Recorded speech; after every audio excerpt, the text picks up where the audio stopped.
ऐसे साहब, मेरा सवाल आपसे ये, पहले तो मुझे ये बताएं आपकी उम्र कितनी है?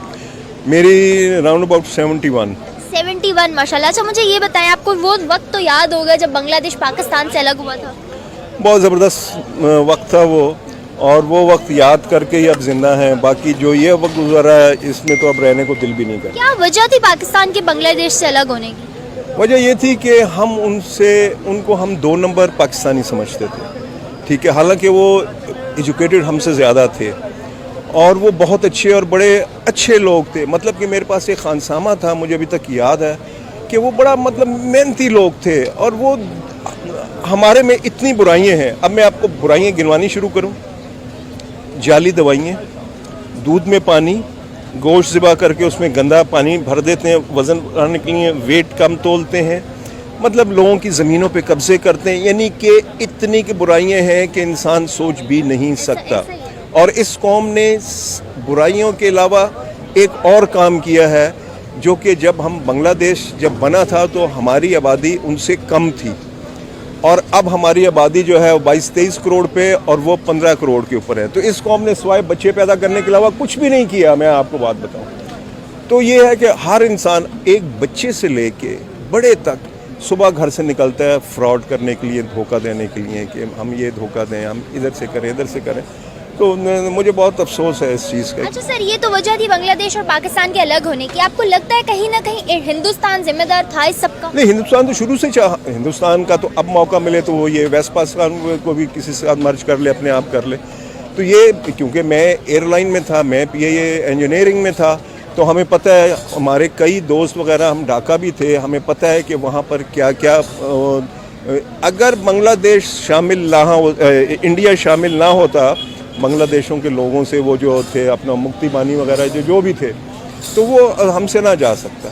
पर बात यह है कि सीधी सी बात है बेटा, एक बात है कि जब आप हक सच को छोड़ देंगे ना तो फिर यही कुछ होएगा। जब उनकी सीटें हमसे ज़्यादा थीं तो भुट्टो साहब उनको इक़्तिदार दे देते ना, एक आदमी के इंटरेस्ट की वजह से कि उधर तुम इधर हम, हमारा एक हिस्सा, एक भाई हमसे अलग हो गया। 1971 में बांग्लादेश हमसे एक पार्ट हमारा अलग हुआ था। आपको क्या लगता है, क्या वजूहात थी उसके पीछे? देखिए, उसके पीछे काफ़ी सारी रीजंस थी। सबसे पहले तो ये था कि जोग्राफिकली हम शुरू से ही बांग्लादेश और जो पाकिस्तान थे, मशरक़ी और मगरबी पाकिस्तान, वो अलग अलग जगहों पे लोकेटेड थे, और ये पहले से ही प्रेडिक्ट किया जा रहा था कि वो ज़्यादा अरसा हमारे साथ नहीं चल सकते। उसके बाद कुछ पॉलिटिकल चीज़ें ऐसी डेवलप हुई कि जैसे 71 के इलेक्शंस में उनकी जो पार्टी थी शेख मुजीबुर रहमान की, उसने ऑब्वियसली इलेक्शंस के अंदर उन्होंने डोमिनेट किया और उन्होंने मेजॉरिटी ले ली।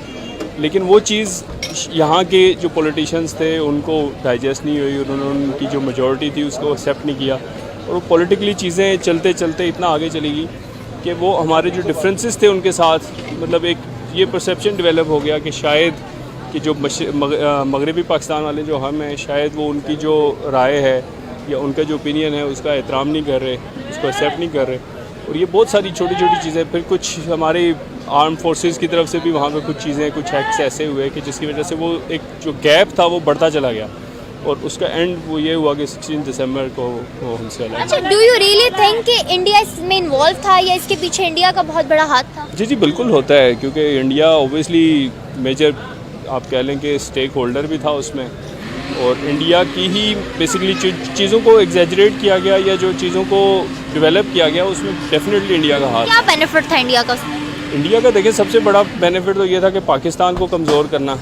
एक उनका सबसे बड़ा बेनिफिट तो ये था कि वो पाकिस्तान को वीक किया उन्होंने, और पाकिस्तान आपको लगता है कि बांग्लादेश हमसे अलग होने के बाद उन्होंने हमें कमज़ोर कर लिया? क्योंकि हम देखें, अगर बांग्लादेश हमसे अलग होने के बाद इतना तरक्की याफ्ता हो गया, हमने कमज़ोर तो खुद को खुद ही किया हुआ है। इंडिया हमें क्या कमज़ोर करे? देखिए, उसमें जो पाकिस्तान 71 के बाद की अगर आप डेवलपमेंट देखें ना, तो 71 से मतलब पहले भी और बाद में भी हम लोग, आप अब अगर आप उठा के देखें ना उनकी सियासत को, उनकी पॉलिटिक्स को, तो वहाँ पे कभी मार्शल लॉ नहीं लगा। हमारे यहाँ पे तो हम तो 4 मार्शल लॉ जो हमने देखे हैं।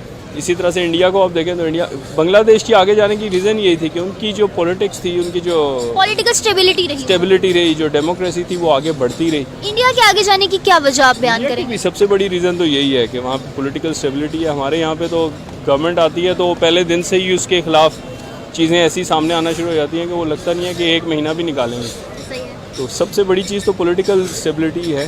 जब तक किसी मुल्क में पॉलिटिकल स्टेबिलिटी नहीं होगी उस वक्त तक वो आगे नहीं तो जा सकता। आपको लगता है कि इंडिया का वो जो मिशन था बांग्लादेश को अलग करने का और पाकिस्तान को वीक करने का, वो कामयाब होगा इसमें? ऑब्वियसली जब बांग्लादेश अलग हो गया तो वो तो उसी दिन ही कामयाब हो गया था। बेसिकली तो हमें जो रीज़न पता है या किताबों से या यूट्यूब चैनल से या डिफरेंट जो हमने हिस्ट्रीज पढ़ी हैं उसमें यही आता है कि ये कन्फ्रंटेशन थी बीच में इलेक्शन की, वही पॉलिटिक्स थी जिसमें एक तरफ भुट्टो साहब थे और दूसरी तरफ मुजीबुर रहमान साहब थे। तो अकॉर्डिंग टू बुक्स तो यही था कि मुजीबुर रहमान साहब के पास वोटिंग भी ज़्यादा थी, वो सीट्स भी ज़्यादा जीते थे, जबकि यहाँ माइनॉरिटीज़ पे थी। वो आपस की कन्फ्रंटेशन या दोस्त अलहदा करने के लिए मुजीबुर रहमान साहब को या कुछ भी इस्टेब्लिशमेंट को कह लें कुछ भी कह लें तो उनको डोमिनेट कर दिया गया और भुट्टो साहब को वापस ले लिया गया। और जब ये चीज़ देखी तो वो बांग्लादेश पहले ही बड़ा तंग था माशी पॉलिसियों के हिसाब से, और वहाँ पे ऐसे जैसे आप देख लें जैसे बलूचिस्तान को अब बेरोज़गार बनाया हुआ है, तो सेम बांग्लादेश के साथ भी ये चीज़ थी। तो उन्होंने कहा कि ठीक है फिर हम वो बजाते खुद भी सेपरेशन चाहते हैं। बजाते खुद भी सेपरेशन चाहते थे बांग्लादेश में। सर आप क्या राय रखते हैं इस बारे में? बिल्कुल सेम राय है, मुझे तो ज़्यादा इतना पता नहीं है। मैं तो बस इसी की बात को सेकंड करूँगा कि जब तक आप खुद नहीं जा रहे ना तो आप अलग नहीं हो सकते। तो रीज़न तो पीछे बैक ऑफ द स्टोरी वो यही थी। बाकी सर मेरा दूसरा सवाल ये है कि आपको लगता है कहीं ना कहीं इसके पीछे इंडिया इन्वॉल्व था या इंडिया इंडिया बहुत, देखिए ऐसा हो ही नहीं सकता। जो जिस की मुल्क की एजेंसीज होती हैं, आप देखिए अब अमेरिका है, अमेरिका जब रजीम चेंज पाकिस्तान में आया है, क्यों आया? अमेरिका आया ना बीच में, उस टाइम भी ये लोग इन्वॉल्व थे। अब इराक देख लें, ईरान देख लें, फ़लस्तीन देख लें, ये क्या है? गैर मुल्की ताकत के अलावा ये चीज़ें, ये एजेंडा पूरा ही नहीं होता। हिस्ट्री बताती है ये जो सारी चीज़ें की जितनी भी होती हैं उसके पीछे कोई ना कोई एजेंसी काम कर रही होती है जिससे ये चीज़ें ब्रेकअप होती हैं। और ये तो कल की बात नहीं है, आज भी हम इसका शिकार हैं। बलूचिस्तान में भी उनकी चल रही है हर चीज़। अच्छा सर हम ये तो कह देते हैं और टारगेट कर लेते हैं कि इंडिया उस टाइम में इन्वॉल्व था, लेकिन देखें बांग्लादेश अलग होने के बाद बांग्लादेश ने कितनी तरक्की कर ली और हम आज भी वहीं खड़े हुए हैं। वहाँ पे हमने प्रूव क्यों नहीं किया? वहाँ पे पॉलिटिकल इंस्टेबिलिटी नहीं आई। आप यहाँ देखें कि यहाँ पे वज़राए आज़म कितने चेंज हो चुके हैं, इतने हमारे यानी कि हम कपड़े नहीं चेंज करते, ये आए दिन वज़ीर आज़म कहा जाता है कि इतने गांधी ने साड़ियाँ नहीं बदली थी जितने हमारे यहाँ वज़ीर आज़म चेंज हुए। तो ये यही चीज़ होगी। अब आप देख लें उनकी कितने अरसे से वो उनकी जो प्राइम मिनिस्टर है फीमेल है, मेरे नेम रिकॉल में याद नहीं आ रहा, तो कितने अरसे से कर रही है। दूसरा वो अपने मुल्क से सिंसियर बहुत है, हमारे मुल्क में सिंसियरिटी नहीं है। हमारे जो पॉलिटिशियंस हैं, हमारे जो जितने भी इस्टेब्लिशमेंट है, ये अपनी जेबें भरना चाहते हैं, ये अपने अकाउंट्स भरना चाहते हैं। ये मुल्क की तरक्की कोई भी नहीं देखता, इनसे बर्दाश्त नहीं होती। ये कहते हैं हमारी जेबें भर जाएँ, आवाम चाहे बिलक बिलक के मर जाए, रो रो के मर जाए, बिलों से मर जाए। इनके अभी भी आप देख लें कि ये हमारे प्राइम मिनिस्टर साहब बाहर गए हैं, फ़ोटो सेशन करवा रहे हैं। बिलावल जब से वज़ीर खारजा बना वो 7 दिन पाकिस्तान रहा है और उसके अलावा गैर मुल्की दौरों पे रहा। 7 दिन वो वर्ल्ड टूर पे रहा है। वर्ल्ड टूर 7 दिन पाकिस्तान में रहा है, बाकी सारा वर्ल्ड टूर पे रहा है। वर्ल्ड टूर के ऊपर किया। दूसरी बात ये है कि जब तक आप बीइंग ए नेशन आप नहीं चेंज करेंगे ना, और हमारे पे ये हुक्मरान जो मुसल्लत है ना, ये हमारे ही किए के गुनाह है। और दूसरी बात ये है कि इन्होंने जो आगे चलती है ना पीढ़ी दर पीढ़ी जो चलती आ रही है, वो जब तक ख़त्म नहीं होगी ना खानदानी सियासत, तब तक हम नहीं तरक्की कर सकते। क्योंकि हम अपने आप से सिंसियर नहीं है, हम उन्हीं को दोबारा सेलेक्ट करते हैं, उनसे एक्सपेक्टेशन रखते हैं, वो होता है एट द एंड कुछ भी नहीं है। जब बांग्लादेश अलग हुआ तब आप मौजूद थे? नहीं जी, उस वक्त की मेरी पैदाइश है, लेकिन मैंने ये सुना है कि बांग्लादेश हमारा एक हिस्सा था। क्या वजह है बांग्लादेश के अलग होने की? बांग्लादेश के अलग होने की वजह ये थी कि भुट्टो साहब इधर जीत गए इलेक्शन, मुजीबुर रहमान साहब उधर जीत गए। तो वो ये आज की बात नहीं है, ये बहुत पुरानी बात है कि अपने पेट पे ही सारे करते हैं, किसी का सोचते नहीं हैं। वो भुट्टो साहब ने अपना सोच लिया कि हम इधर हैं, मुजीबुर रहमान को कह दिया कि तुम उधर हो। तो इंडिया पहले ही चाहता था कि बांग्लादेश इनसे आज़ाद हो जाए। इंडिया क्यों चाहता था? उसको क्या मफाद? इंडिया तो हमें देखने नहीं जाता। तो क्या हम इंडिया को देखना चाहते हैं? हम तो फिर भी मुसलमान हैं, दिल में रहम आ जाता है। लेकिन हम देखना नहीं चाहते ना। हम भी देखें, हम दूसरों को तो ब्लेम बहुत आसानी से कर लेते हैं, लेकिन हम भी तो वही करते हैं जो वो कर रहे हैं। हाँ, लेकिन फिर भी पहल नहीं करते, हम पहल नहीं करते और कोशिश करते हैं कि दुश्मन भी अगर है तो वो भी देखें। हमारे नबी ने दर्श भी तो कुछ दिए हैं ना। सर आप थोड़ा सा टॉपिक से हट रहे हैं, लेकिन देखें आपने कहा कि हम पहल करते हैं, कुछ दुश्मन भी हैं। मुझे बताएं कि वो दुश्मन किस बिहाफ में, हम उनको दुश्मन क्यों कहते हैं? वो समझते हैं हमें दुश्मन, हम तो नहीं समझते। हम नहीं समझते, हम नहीं समझते, फिर भी हम उन्हें बुरा कहते हैं। हमारा क्रॉस करके आ गए, वो आ गए, उनके जहाज हैं, हम तो नहीं गए। जब भी जंग हुई है पहल उन्होंने की है, हमने हमारी जानिब से इतनी वहाँ पे इतने ज़्यादा कुछ होता है, इतनी ज़्यादा जो है ना गलत चीज़ें हो रही होती हैं जो हर दूसरे दिन जिसकी न्यूज़ हमें सुनने को और देखने को मिलती हैं।